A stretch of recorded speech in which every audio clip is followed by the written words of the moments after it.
जय हिंद। स्वागत है आपका। आशा करती हूँ आप सभी अच्छे होंगे। यूपी एल्टीग्रेट इकोनॉमिक्स में हम पॉवर्टी पढ़ लिए थे। आज के लेक्चर में हम अनएम्प्लॉयमेंट देखेंगे। अनएम्प्लॉयमेंट क्या होता है, कितने टाइप्स के होते हैं, इसके डेटा कहाँ कलेक्ट होते हैं, ये सारी चीजें हम इसके बारे में जानेंगे और क्यूआईक्यू सॉल्व करेंगे। अब अनएम्प्लॉयमेंट क्या होता है? अनएम्प्लॉयमेंट में जानने से पहले हम जानेंगे कि एम्प्लॉयमेंट क्या होता है, रोजगार क्या होता है। देखिए, कोई भी व्यक्ति अगर उस योग्य है और काम करने की इच्छा हो और उसको काम मिल रहा है तो वो क्या है? रोजगार है। जैसे कि मान लीजिए कि हम टीचर बीएड किया हमने और हमारे पास डिग्रियां हैं और हमारे पास टीचर भी हो गए, हम गवर्नमेंट टीचर हो गए, तो हम क्या हो गए? रोजगार हो गए, एम्प्लॉयमेंट हो गए। अगर हमारे पास डिग्रियां हैं, सीटेट है, यूपी टेट है और बीएड की डिग्री भी है और हम किसी प्राइवेट स्कूल में पढ़ा रहे हैं या घर बैठे हैं अभी भी तैयारी कर रहे हैं, तो वो क्या चीज है? अनएम्प्लॉयमेंट है। हम किस श्रेणी में आएंगे? बेरोजगार की श्रेणी में आएंगे। तो अनएम्प्लॉयमेंट की परिभाषा है, एक व्यक्ति को बेरोजगार माना जाता है यदि वह कार्य करने की इच्छा व योग्य है। जैसे कि हमने बीएड किया, सीटेट किया, यूपीएलटी सीटेट निकाला, यूपी टेट निकाला और जॉब करने की हमारे पास इच्छा भी है, लेकिन हमें जॉब नहीं मिल रही है, परंतु उसे कार्य ना मिले, तो किस श्रेणी में आएगा? अनएम्प्लॉयमेंट, बेरोजगार की श्रेणी में आएगा। A person is called unemployment if he या she has willing and able to work but not get any work. उसके पास कोई काम ना हो तो वो क्या है? अनएम्प्लॉयमेंट है। अब देखिए क्या होता है कि मान लीजिए हमारे देश में 125 करोड़ की जनसंख्या है, जिसमें 50 करोड़ लोग क्या है? इसमें एम्प्लॉयमेंट है 50 करोड़ लोग, और 75 करोड़ लोग बेरोजगार हैं। ठीक, अनएम्प्लॉयमेंट है। अब इस 75 करोड़ लोग में तो ऐसा तो है नहीं कि सभी लोग काम करने की इच्छा होगी। ठीक, इसमें कुछ चिल्ड्रेन होंगे, कुछ सीनियर सिटीजन होंगे जिनके पास विलिंग पावर नहीं होती है, कुछ डिसेबल होंगे जो उनका शरीर साथ ना दे कि वो काम करे। इच्छा तो होगी लेकिन शरीर साथ ना दो। कुछ ऐसे व्यक्ति हैं जिनके पास योग्यता है बट काम करने की इच्छा नहीं होती है, उनको काम करने की इच्छा नहीं होती है।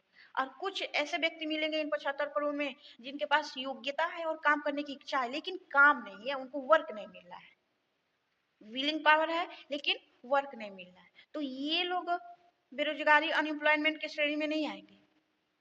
जिनको काम करने की इच्छा है और काम नहीं मिल रहा है वो अनएम्प्लॉयमेंट के श्रेणी में आएंगे। और देखिए इसको, जिनको काम करने की इच्छा है और वो काम नहीं मिल रहा है, इसको वर्क फोर्स बोलते हैं, वर्क फोर्स। ये लोग जिनको काम करने की इच्छा है लेकिन काम नहीं कर रहे हैं, जिनको काम करने की इच्छुक अयोग्य व्यक्तियों की जो काम करने की लेबर फोर्स। देखिए क्या होता है लेबर फोर्स? वो लेबर फोर्स होता है श्रम शक्ति, कार्य करने के इच्छुक व योग्य व्यक्तियों की संख्या, जो काम करने की जो भी पर्सन है काम करने के इच्छुक है और योग्य भी है। ठीक, लेकिन वो काम नहीं कर रहे हैं, बस योग्य हैं और इच्छुक हैं। जैसे कि हम बहुत सारे स्टूडेंट हैं, बीएड किया है हमने, सीटेट यूपीटेट पास किया है और जॉब पाने की इच्छा भी है, लेकिन हम अभी पा नहीं रहे, तो क्या होगा? लेबर फोर्स होगा। अब जिन्होंने बीएड किया है और जॉब भी कर रहे हैं तो वो किसके श्रेणी में आएंगे? वर्क फोर्स के श्रेणी में आएंगे। एक बार और क्लियर कर दूं, लेबर फोर्स क्या होगा? ऐसे कार्य करने के इच्छुक अयोग्य व्यक्तियों की संख्या होती है, ऐसे व्यक्ति जिनके पास कार्य करने का योग्यता हो और इच्छुक भी हो, कार्य करना चाहते हो। अब मान लीजिए जो हाउस वाइफ होती हैं, उनको काम करने की इच्छा ही नहीं होती है, वो तो उनको एम्प्लॉयमेंट कैसे मानेंगे? उनको काम करने की इच्छा नहीं होती, चिल्ड्रेन है, वो काम करने की इच्छा ही नहीं होगी, तो क्या है? अनएम्प्लॉयमेंट के श्रेणी में भी नहीं रखेंगे। वर्क फोर्स है कि जो कार्य कर रहे हैं, रोजगार प्राप्त व्यक्तियों की संख्या, जो भी योग्यता हो और साथ साथ में काम भी कर रहे हो, वो उनकी संख्या को वर्क फोर्स कहते हैं। अनएम्प्लॉयमेंट अब निकालते कैसे हैं? बेरोजगार जो लेबर फोर्स है, जो व्यक्ति का इच्छुक है और योग्य भी है, उनकी संख्या में से जो व्यक्ति काम कर रहे हैं उनकी संख्या को माइनस कर देंगे। जैसे मान लीजिए टोटल पॉपुलेशन 15 है, इसमें 10 लोग क्या काम करने की इच्छा है, काम करने की इच्छा है और योग्य है, और 5 लोग के पास 5 लोग सिर्फ काम कर रहे हैं, 5 लोग वर्क फोर्स है, ये योग्यता है और काम कर रहे हैं, ये योग्यता है, काम योग्यता है और इच्छा भी है लेकिन काम नहीं कर रहे हैं। तो अनएम्प्लॉयमेंट कैसे निकालेंगे कि कितने लोग बेरोजगार हैं? जो लेबर फोर्स है यानी कि 10 लेबर फोर्स कौन व्यक्ति आते हैं जिनके पास योग्यता है और इच्छा है और काम नहीं कर रहे, उनमें से वर्क फोर्स जो व्यक्ति काम कर रहे हैं उनको माइनस कर देंगे तो अनएम्प्लॉयमेंट क्या निकल जाएगा, तो माइनस कर देंगे तो अनएम्प्लॉयमेंट निकलेगा। ये इंपॉर्टेंट है फॉर्मूला, ये फॉर्मूला आपको इंपॉर्टेंट है, ध्यान रखना है। ये अनएम्प्लॉयमेंट निकालने के लिए लेबर फोर्स में से माइनस करेंगे वर्क फोर्स। अब है लेबर फोर्स पार्टिसिपेशन रेट कैसे निकलेगा। लेबर फोर्स पार्टिसिपेशन रेट निकालने के लिए इंपॉर्टेंट है, लेबर फोर्स में से जो लेबर फोर्स व्यक्ति हैं, ठीक है, जैसे 10 लेबर फोर्स थे, जो व्यक्ति काम करने की इच्छा रखते हैं, योग्यता रखते हैं, लेकिन काम नहीं कर रहे हैं, वो लेबर फोर्स के श्रेणी में आते हैं और टोटल जनसंख्या से भाग दे देते हैं। जो टोटल जनसंख्या हमारी 15 थी ना, हमने टोटल पॉपुलेशन 15 माना था, जिसमें 10 माने थे हम लेबर फोर्स, तो टोटल पॉपुलेशन में से डिवाइड कर देंगे इनटू, आपको मालूम है मैथ्स आपने पढ़ा होगा कि 100 से मल्टीप्लाई करने पर क्या होता है, परसेंटेज निकलता है। तो कैसे निकलेगा कि जो लेबर फोर्स है उनमें से डिवाइड कर देंगे टोटल पॉपुलेशन का और 100 से मल्टीप्लाई कर देंगे तो क्या निकल जाएगा, श्रम शक्ति सहभागिता दर, श्रम शक्ति सहभागिता दर निकलेगा।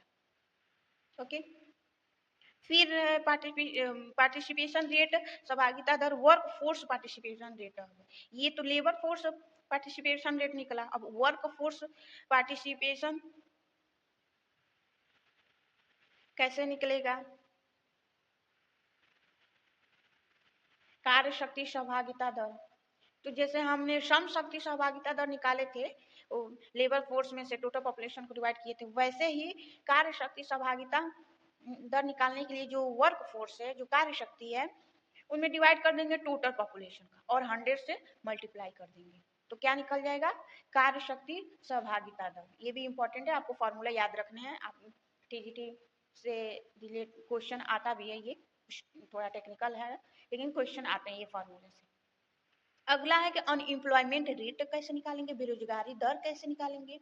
तो यहाँ पे ध्यान रखने हैं कि अनएम्प्लॉयमेंट रेट, हमने अनएम्प्लॉयमेंट निकालने के लिए क्या किए थे, लेबर फोर्स में से माइनस किए थे वर्क फोर्स को अनएम्प्लॉयमेंट निकालने के लिए, और अनएम्प्लॉयमेंट रेट निकालने के लिए क्या करेंगे, जो अनएम्प्लॉयमेंट पर्सन व्यक्ति होंगे, जितने बेरोजगार व्यक्ति निकलेंगे, जैसे बेरोजगार व्यक्ति कैसे निकलेंगे, लेबर फोर्स में से वर्क फोर्स निकाल देंगे तो अनएम्प्लॉयमेंट निकलेंगे, व्यक्ति निकल जाएंगे। अब इसको रेट, इसका रेट कैसे निकालेंगे कि जो अनएम्प्लॉयमेंट व्यक्ति होगा उनमें से लेबर फोर्स व्यक्ति से डिवाइड कर देंगे, किससे डिवाइड करेंगे, लेबर फोर्स व्यक्ति से डिवाइड करेंगे, और आपको पता है रेट निकालने के लिए 100 से मल्टीप्लाई करते हैं। ठीक, बस ये ध्यान रखना है कि यहाँ टोटल पॉपुलेशन से डिवाइड कर रहे हैं, यहाँ पे लेबर फोर्स से डिवाइड करना होता है। अनएम्प्लॉयमेंट निकाल के जो अनएम्प्लॉयमेंट पर्सन जितने होंगे उनको लेबर फोर्स से डिवाइड करके मल्टीप्लाई 100 कर देंगे तो क्या निकल जाएगा, अनएम्प्लॉयमेंट रेट, बेरोजगारी दर निकल जाएगा। अब हम देखेंगे कि ये जो अनएम्प्लॉयमेंट डेटा कहाँ कलेक्ट होता है, जैसे हमने पॉवर्टी को देखा था ना कि इसका डेटा हम NSSO से उसका आंकड़े संग्रह निकाले जाते हैं, NSSO से, नेशनल सर्वे सैंपल सर्वे ऑफिस से, तो इसका भी अनएम्प्लॉयमेंट डेटा भी NSSO के द्वारा ही कलेक्ट होते हैं, ये आपको ध्यान रखना है। ठीक, उसके बाद से जो इसकी रिपोर्ट कहाँ पब्लिश होती है, तो जैसे पॉवर्टी में हमने देखा था कि नीति आयोग द्वारा रिपोर्ट पब्लिश होती है, वैसे ही ये अनएम्प्लॉयमेंट भी नीति आयोग के द्वारा ही पब्लिश होती है। कहाँ होती है, नीति आयोग के द्वारा। डेटा कहाँ, आंकड़े कहाँ संग्रह होते हैं, NSSO में। ओके, अब देखते हैं कि ये जो अनएम्प्लॉयमेंट किस मिनिस्टर के अंदर में आता है अनएम्प्लॉयमेंट, तो ये ministry of labour and employment के अंतर्गत आता है, लेबर एंड एम्प्लॉयमेंट मिनिस्ट्री के अंतर्गत आता है। ये क्वेश्चन पूछे जाते हैं DT+B TGT PYQ में भी पूछे थे। ठीक, तो हमने देखा कि डेटा संग्रह होते हैं NSSO में, नीति आयोग इसकी रिपोर्ट निकालती है, और ये किस मिनिस्ट्री के अंतर्गत आता है, लेबर एंड एम्प्लॉयमेंट मिनिस्ट्री के अंतर्गत आता है। अब हम देखेंगे कि रोजगार बेरोजगार कितने टाइप्स के होते हैं, टाइप्स ऑफ अनएम्प्लॉयमेंट। देखिए, पहला है ऐच्छिक बेरोजगार, वॉलेंटरी अनएम्प्लॉयमेंट। अब वॉलेंटरी अनएम्प्लॉयमेंट, ऐच्छिक बेरोजगार या स्वैच्छिक बेरोजगार कौन आते हैं? जैसे कि कोई ऐसा व्यक्ति, जब कोई व्यक्ति कार्य करने के इच्छुक ना हो, जैसे कि वो काम करना ही ना चाह रहा हो। जैसे कोई मान लीजिए कोई हाउस वाइफ बहुत पढ़ी लिखी है, बीएड किया है, सीटेट किया है कि ओके, और वो अब चाहती ना हो पढ़ाने के लिए, तो क्या है, इच्छिक अपनी इच्छा से बेरोजगार है ना? तो ऐच्छिक, ये क्वेश्चन आता भी है, क्वेश्चन इंपॉर्टेंट है कि ऐच्छिक बेरोजगार कौन लोग होते हैं? When a person non willing to work, जब कोई व्यक्ति की इच्छा ही ना करना हो टू वर्क, काम करने के लिए, तो क्या होते हैं, वो ऐच्छिक बेरोजगार होते हैं। इसे बेरोजगार नहीं माना जाता है, बेरोजगार की श्रेणी में नहीं रखा जाता, इन्हें बेरोजगार माना ही नहीं जाता है। अब अगला है अंडर एम्प्लॉयमेंट, अर्ध रोजगार या अल्प रोजगार। अब अर्ध रोजगार या अल्प रोजगार रोजगार क्या होता है? पार्ट टाइम वर्क और वर्क लेस देन एबिलिटी, मतलब कि कुछ समय के लिए काम करता हो इंसान, या आपकी योग्यता से कम का काम करता हो। जैसे कि मान लीजिए योग्यता आपने बीएड वगैरह कर लिया और एमबीए, जैसे मान लीजिए एमबीए चाय वाला, एमबीए कर लिया आपने और चाय बेच रहे हैं। बीएससी चाय वाली, बीएससी कर लिया और आप चाय बेच रहे हैं, समोसा बेच रहे हैं, तो रोजगार तो मिल रहा है, लेकिन आपकी एबिलिटी के अकॉर्डिंग नहीं मिल रहा है। तो ऐसे लोग किस श्रेणी में आएंगे? अंडर एम्प्लॉयमेंट के, अर्ध रोजगार या अल्प रोजगार की श्रेणी में आएंगे। अगला है डिस्गस्ट या हाइडन एम्प्लॉयमेंट, प्रश्न या छिपी बेरोजगारी। ये एग्जाम में बहुत पूछे जाते हैं, प्रश्न या छिपी बेरोजगारी। अब ये किस टाइप का बेरोजगार होता है? ये देखिए ज्यादातर कृषि के क्षेत्र में होता है। गांव में आपने देखा होगा कि कोई खेत है, इस खेत में दो लोगों की, 2 पर्सन की नीड है काम करने के लिए, और लोग पूरे परिवार लगा रहता है, मान लीजिए 6 लोग लगे हैं या पूरा फैमिली लगा रहता है, लेकिन नीड है बस 2 ही लोग का, बाकी 4 लोग कहीं और जॉब कर सकते थे, लेकिन वो काम नहीं मिला है, वो कर नहीं रहे हैं। तो यही क्या है? प्रच्छन्न या छिपी बेरोजगारी होता है। ये पेपर में पूछा भी जाता है, इंपॉर्टेंट है। When working person are more than actually required, जब आवश्यकता से अधिक व्यक्ति कार्यरत हो, तो वो क्या है? प्रच्छन्न बेरोजगारी है, जैसे हमने खेतों का एग्जाम्पल देखा था।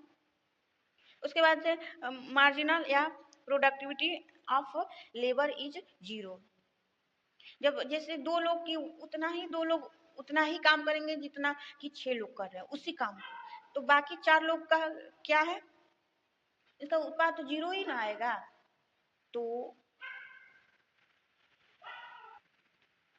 ये ज्यादातर एग्रीकल्चर की रूरल एरिया में ये प्रश्न है, ये भी क्वेश्चन पूछ आता है। इस टाइप क्वेश्चन ऐसे पूछा जाता है कि जो प्रश्न या छिपी बेरोजगारी है कहाँ पाई जाती है? तो ये कृषि के क्षेत्र में पाई जाती है, या तो ग्रामीण के ऑप्शन होगा, या तो कृषि होगा तो आप कृषि में करिएगा, या ग्रामीण होगा तो ग्रामीण में करिएगा। ठीक है।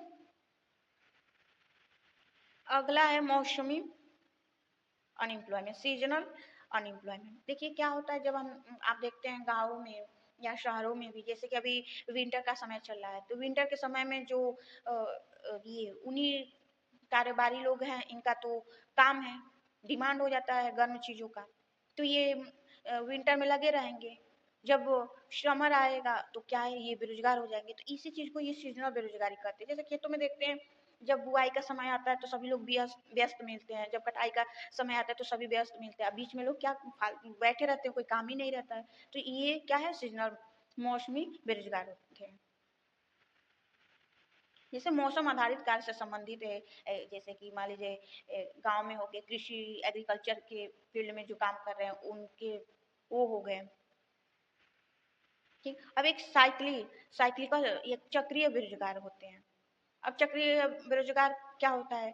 किसी देश की अर्थव्यवस्था की आर्थिक स्थिति पर आधारित ये चक्रीय अनएम्प्लॉयमेंट होता है। अब जैसे मान लीजिए कि कोई देश है, उसकी अर्थव्यवस्था मंदी पड़ गई, ठीक, मंदी पड़ गई, तो क्या होगा? जब वहां के लोग बेरोजगार होंगे, अनएम्प्लॉयमेंट होंगे। आज जब अर्थव्यवस्था सही होगी तो फिर वहां के लोग रोजगार प्राप्त होगी। तो इस प्रकार एक चक्र बन जाता है, इस प्रकार ये चक्र बन जाता है। ये मान लीजिए कि अनएम्प्लॉयमेंट है, ये एम्प्लॉयमेंट है। अगर कोई कंट्री है, अर्थव्यवस्था मंदी पड़ी है, तो लोग क्या होंगे? बेरोजगारी की और चलेंगे। और जब जैसे जैसे अर्थव्यवस्था अच्छा होने लगा तो फिर वहाँ के व्यक्ति क्या होंगे, रोजगार के की ओर चलेंगे। इस टाइप एक चक्र बन जाता है, इसको क्या बोलते हैं, चक्रीय अनएम्प्लॉयमेंट बोलते हैं। ये ठीक है। अगला है फ्रिक्शनल, आंशिक या घर्षण बेरोजगार। अब ये क्या होता है, जैसे मान लीजिए कोई पुलिस विभाग में है, वो पुलिस पोस्ट पे है, सिपाही है, ठीक है, और वो कोई सब इंस्पेक्टर या और अच्छे पोस्ट पर जाना चाहता है, एसआई मान लीजिए बनना चाहता है, तो ये क्या करेगा, अपना संघर्ष करेगा एसआई बनने के लिए या एसपी बनने के लिए। तो उस समय जो इसकी बेरोजगारी होगी वो क्या होगा, आंशिक होगा, और ये एक संघर्ष करते हुए होगा। तो उसी चीज को क्या बोलते हैं, फ्रिक्शनल या आंशिक अनएम्प्लॉयमेंट बोलते हैं। ये अस्थायी के लिए होता है, ये थोड़े समय के लिए होता है। ये जब भी या तो कोई जॉब कर रहा है, मान लीजिए दिल्ली में कोई जॉब कर रहा है और वो अपना जॉब दिल्ली से छोड़ के मुंबई में शिफ्ट होना चाह रहा है, तो दिल्ली से मुंबई में जाएगा, जब तक उसको जॉब नहीं मिलेगी, अस्थायी जब तक वो जॉब नहीं मिलेगी वो बेरोजगार रहेगा। इसी को फ्रिक्शनल बोलते हैं और या घर्षण अनएम्प्लॉयमेंट बोलते हैं। अगला है एजुकेशनल, शिक्षित। अब ये क्या है अनएम्प्लॉयमेंट, ये शिक्षित वर्ग में बेरोजगारी, unemployment in educational educated category. इसको ये याद रखने हैं कि जो एजुकेशनल अनएम्प्लॉयमेंट है, ब्रेन ड्रेन भी बोलते हैं इसको। ये योग्यता पलायन, जैसे मान लीजिए कि बिहार में है, बिहार में, और बिहार में यहाँ पे यूपीएससी इन्होंने क्लियर किया, हाँ यूपीएससी क्लियर करके कोई अच्छा पोस्ट क्लियर करके दूसरे राज्य में, जैसे यूपी में या झारखंड में या रांची में या फिर दिल्ली में, मुंबई में, अन्य राज्यों में ये जॉब करने चले गए, शिफ्ट हो गए। तो बिहार बिहार से इन्होंने किया और शिफ्ट हो गए ये दिल्ली में। बिहार में इन्होंने मेहनत किया, पढ़ाई की, और जाके दिल्ली में अपनी अपना वर्क देंगे। तो यही चीज को ब्रेन ड्रेन बोलते हैं, ठीक है, या एजुकेशनल अनएम्प्लॉयमेंट बोलते हैं बिहार में। इसलिए तो बिहार की शिक्षा रेट, अब बिहार में इन्होंने पढ़ा, बिहार में ही अपना वर्क देंगे तो कितना बिहार आगे जाएगा, लेकिन कोई बिहार में वर्क करना ही नहीं होता। जैसे मान लीजिए कि इंडिया में बहुत अच्छे इंजीनियर्स होते हैं, वो अच्छा अपने इंडिया में पढ़ाई किया, अब बाद में उनको जो सैलरी की डिमांड होती है, जो फैसिलिटी होती है, वो नहीं मिल पाती, तो अलग अलग कंट्री में चले जाते हैं। अगर वो लोग इंडिया में वर्क करे, काम करे, तो कितना विकास होगा, नहीं, लेकिन वो अलग कंट्री में चले जाते हैं, साइंटिस्ट अलग कंट्री में चले जाते हैं, तो क्या हो गया, एजुकेशनल अनएम्प्लॉयमेंट हो गया। अब अगला है इंडस्ट्रियल, औद्योगिक बेरोजगार। अब ये क्या होता है, ये उद्योगों की कमी। जैसे कि मान लीजिए कि पहले, अब टेक्नोलॉजी आ गई है, कोई शहर है, पॉपुलेशन बढ़ गया और उद्योग की कमी है, तो जो बेरोजगारी होगी वो किस श्रेणी में आएगा, इंडस्ट्रियल, औद्योगिक श्रेणी में आएगा। ये शहरी क्षेत्र, अर्बन क्षेत्र में आता है। फिर अगला है स्ट्रक्चरल, संरचनात्मक अनएम्प्लॉयमेंट। अब ये क्या होता है, due to change in technology, तकनीकी में परिवर्तन के कारण। जैसे मान लीजिए कि हम खेत में, जैसे मान लीजिए कि कोई टीवी की मैं बात कर रही हूँ, पहले ब्लैक एंड व्हाइट टीवी चलती थी ना, अब कलरफुल टीवी आ गया, बहुत सारे उसमें अपडेटेड हुए हैं। तो पहले जो व्यक्ति इसको रिपेयर करने वाले थे, वो ब्लैक एंड व्हाइट के बारे में जानते थे रिपेयर करने के लिए। अब जो टीवी आई है, सारे घरों में वो टीवी है, कलरफुल टीवी है, ठीक। तो जो अभी इसको तो ये रिपेयर नहीं कर पाएंगे, तो जो ये बेरोजगार हुए, टेक्नोलॉजी के कारण हुए, जो ये व्यक्ति हैं, ये तो इसको बना लेंगे, इनको रोजगार मिलेगा, लेकिन इसे वो बना नहीं पाएंगे, उनके अंदर स्किल की कमी होगी, ठीक है। ये बेरोजगारी किसके कारण आई, न्यू टेक्नोलॉजी के कारण आई। तो इसी इसी अनएम्प्लॉयमेंट को क्या बोलते, जो इसी को क्या बोलते हैं, स्ट्रक्चरल, संरचनात्मक बेरोजगारी बोलते हैं। ये पूंजी की कमी के कारण भी, जैसे मान लीजिए वो अपने को अपडेट करना चाहिए, लेकिन वो अपडेट नहीं करेंगे, पूंजी भी लगेगा, फिर नया सीखने के लिए उनको पैसा लगेगा, तो ये किस रीजन से भी हो सकता है, पूंजी की कमी से होता है। अपर्याप्त उत्पादन क्षमता के कारण भी होता है। जैसे मान लीजिए खेतों में आप हल द्वारा खेत कर रहे हैं, जोत रहे हैं, अब ट्रैक्टर आ गया, तो अब ट्रैक्टर जोत देगा, हल तो जोत नहीं पाएगा, तो जो ये हल थे, जो इनका बैल था, वो लोग तो बेरोजगार हो ही गए। तो इस प्रकार ये बेरोजगारी आती है स्ट्रक्चरल बेरोजगारी के अंदर। अब हम देखते हैं इससे रिलेटेड कुछ क्वेश्चन देखते हैं। अभी तक हमने जितना पढ़ा उससे रिलेटेड कुछ क्वेश्चन की प्रैक्टिस कर लेते हैं। ये पहला क्वेश्चन है, कुल जनसंख्या में काम करने वाले व्यक्तियों के प्रतिशत को रूप में जाना जाता है। क्या जाना जाता है? कार्यबल दर, श्रम बल दर, या निर्भरता रेट, या सहभागिता दर। तो किस पार्टिसिपेशन रेट के द्वारा हम जानते हैं। ठीक है, अगला क्वेश्चन है कार्यबल की आबादी में कितने से कितने वर्ष की आयु के लोग सम्मिलित हैं। देखिए हमारा जो है कार्यबल, जो लोग काम करने की इच्छा रखते हैं उनकी एक एज रखी गई है 15 वर्ष से लेकर 59 वर्ष तक, क्योंकि 15 वर्ष से ये बच्चे हो जाएंगे, चिल्ड्रन हो जाएंगे। अब 59 वर्ष के बाद ये विलिंग पावर नहीं रह पाएगी, उनके पास उतनी शक्ति ही नहीं रह पाएगी। तो यही बोल रहा है कार्यबल की आबादी में क्या आयु सीमा रखी गई है, तो 15 से 59, कितना, 15 से 59 के बीच में। अगला है बेरोजगारी दर जानने का सही सूत्र क्या है। ये क्या पूछ रहा है? अनएम्प्लॉयमेंट रेट पूछ रहा है। अभी हमने देखा था। तो अनएम्प्लॉयमेंट रेट कैसे निकालते हैं? कुल श्रम बल अपान बेरोजगारों की कुल संख्या, total labour force upon total number of unemployment, क्या ये था? या बेरोजगारों की कुल संख्या अपान कुल श्रम बल इंटू 100, या कुल श्रम बल अपान बेरोजगारों की कुल संख्या इंटू 100, या बेरोजगारों की कुल संख्या कुल श्रम बल इंटू 100। तो हमने देखा था कि नीचे अनएम्प्लॉयमेंट रेट निकालने के लिए नीचे लेबर फोर्स होना चाहिए और ऊपर टोटल अनएम्प्लॉयमेंट पर्सन होंगे। तो ये ऑप्शन नंबर ए रहे।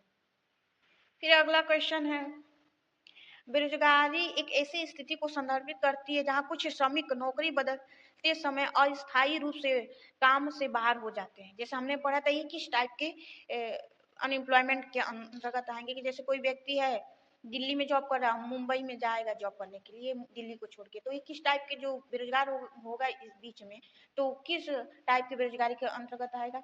तो हमने क्या पढ़ा था? ये फ्रिक्शनल अनएम्प्लॉयमेंट के अंतर्गत आएगा। फिर अगला क्वेश्चन है, एक व्यक्ति जो अन्य कार्य तलाशने के लिए काम छोड़ देता है वह है। जैसे कि मान लीजिए कोई दूसरा काम करने के लिए जो काम कर रहा है वो छोड़ रहा है, तो किस कैटेगरी में आएगा? ये आंशिक रूप से बेरोजगार होगा। इसी को बोलते हैं इसी को फ्रिक्शनल बेरोजगार भी बोलते हैं। आंशिक रूप से बेरोजगार होगा। फिर अगला है मंदी और मंदी के दौरान होने वाली बेरोजगारी। हमने देखा था ना कि मंदी होता है तो किस टाइप का एक साइकिल बन जाता है, तो साइकिल का अनएम्प्लॉयमेंट होगा। Option number B. Next question है, छिपी बेरोजगारी से तात्पर्य है, मतलब हाइडन अनएम्प्लॉयमेंट का मतलब क्या है? बेरोजगार व्यक्तियों से, गृहिणियों से में बेरोजगारी से, या 60 वर्ष से अधिक वो आयु वाले व्यक्तियों में बेरोजगारी से, या किसी कार्य में किसी कम व्यक्ति जिसको कम व्यक्ति कर सकते हैं अधिक व्यक्ति में लगे हैं। तो यही है, जैसे हमने खेतों में देखा था कि कोई काम है 2 लोगों की आवश्यकता है लेकिन उसमें 6 लोग लगे हैं। तो छिपी बेरोजगारी का मतलब ये हुआ कि किसी कार्य में जिसको कम व्यक्ति कर सकते हैं अधिक व्यक्ति लगे हैं, तो क्या है? वो क्या है? हाइडन अनएम्प्लॉयमेंट है। फिर अगला क्वेश्चन है, जो डिसगाइज्ड अनएम्प्लॉयमेंट का मतलब क्या है? प्रवृत्त बेरोजगार का समान अर्थ क्या हमने पढ़ा था। इसी को हम क्या बोलते हैं? हाइडन अनएम्प्लॉयमेंट बोलते हैं। तो इसका मतलब क्या हुआ? बड़ी संख्या में लोग बेरोजगार रहते हैं, वैकल्पिक रोजगार उपलब्ध नहीं है, श्रम की सीमांत उत्पादकता शून्य है, श्रमिकों की उत्पादकता क्या है? कम है। ये जो सीमांत उत्पादकता क्या होगा? शून्य होगा। उसको क्या बोलते हैं? प्रवृत्त बेरोजगार का अर्थ। जैसे कि 2 लोग के काम कर सकते हैं लेकिन 4 लोग लगे हैं, तो 4 लोग का क्या है? शून्य तो है उत्पादकता, वो 2 ही लोग कर सकते हैं। तो क्या होगा? श्रम की सीमांत उत्पादकता शून्य, प्रोडक्टिविटी ऑफ लेबर इज 0। फिर अगला क्वेश्चन है, निम्न से कौन सी अल्प रोजगार की स्थिति है? अल्प रोजगार पूछ रहा है। अंडर एम्प्लॉयमेंट, सरकार से कोई मान्यता नहीं, लोग काम करने के लिए आलसी हैं, नौकरियों की कम संख्या, कम वेतन देने वाले नौकरियों के लिए काम करने वाले अत्यधिक कुशल लोग। हाँ, यही है। अल्प रोजगार में क्या होगा कि जैसे कि मान लीजिए कि योग्यता है, बीएड किया है और एमबीए कर लिया, मैंने एक जो एग्जांपल दिया कि एमबीए कर लिया और चाय बेच रहा है, और आता है बीएससी चाय वाली, बीएससी किया है, वो जिस स्किल में है उसको नौकरी ना मिल के कोई और नौकरी कर रहा है, तो वर्क तो कर रहा है लेकिन उसकी योग्यता के अनुसार नहीं है, उसको ही अल्प रोजगार बोलते हैं। तो ऑप्शन नंबर डी हो जाएगा। अब अगला क्वेश्चन है, निम्नलिखित में से कौन सी बेरोजगारी पूंजी की कमी के कारण होती है? लैक ऑफ कैपिटल, क्या सीजनल अनएम्प्लॉयमेंट होती है, या साइक्लिकल अनएम्प्लॉयमेंट होती है, या टेक्नोलॉजिकल अनएम्प्लॉयमेंट होती है, या स्ट्रक्चरल अनएम्प्लॉयमेंट होती है? तो हमने देखा था कि जो टेक्नोलॉजी के कारण होता है वो संरचनात्मक बेरोजगारी होता है, तो ये आंसर हो जाएगा स्ट्रक्चरल अनएम्प्लॉयमेंट। ये पूंजी के कमी के कारण बेरोजगारी होती है। अगला क्वेश्चन है, औद्योगिक पुनर्गठन से उत्पन्न हुई बेरोजगारी आमतौर पर आपूर्ति या मांग में उतार चढ़ाव की बजाय प्रौद्योगिकी परिवर्तन के कारण होती है, उसे कहा जाता है कौन सा कहा जाता है? स्ट्रक्चरल, फ्रिक्शनल, सीजनल, या साइक्लिकल अनएम्प्लॉयमेंट। तो इसका आंसर क्या होगा? ये स्ट्रक्चरल अनएम्प्लॉयमेंट होगा।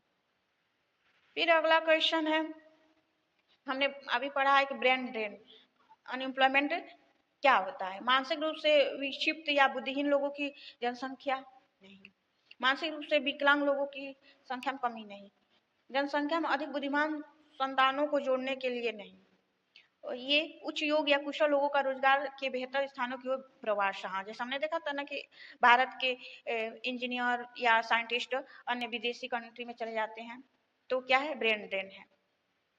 तो ऑप्शन नंबर डी। अगला क्वेश्चन है, निम्नलिखित कारणों में से कौन सा अल्प विकसित देशों में संरचनात्मक बेरोजगारी के लिए जिम्मेदार है? क्या बोला? अल्प विकसित, अंडर डेवलप्ड कंट्रीज में। कच्चे माल की कमी, अपर्याप्त उत्पादक क्षमता, भारी उद्योगों की ओर झुकाव, या श्रम गहन तकनीकी का उपयोग। तो आंसर क्या होगा? ये कच्चे माल की कमी। अगला क्वेश्चन है, निम्नलिखित में से कौन सा एक बेरोजगार के लिए उत्तरदायी नहीं है? क्या पूछ रहा है? उत्तरदायी नहीं है। तीव्र जनसंख्या वृद्धि, ये तो बिल्कुल उत्तरदायी है। जनसंख्या में वृद्धि होगी तो संसाधन कम होंगे, संसाधन कम होंगे तो सारी सिस्टम, इकोनॉमिकल सिस्टम डिस्टर्ब होगी। कौशल का अभाव, ये भी है। प्रति व्यक्ति आय में वृद्धि, ये आय में वृद्धि होगी तो बेरोजगारी के लिए अच्छा है, बेरोजगारी नहीं होगा, एम्प्लॉयमेंट होगा। जनशक्ति नियोजन का अभाव, ये भी है। तो option number C, sorry, option number सी।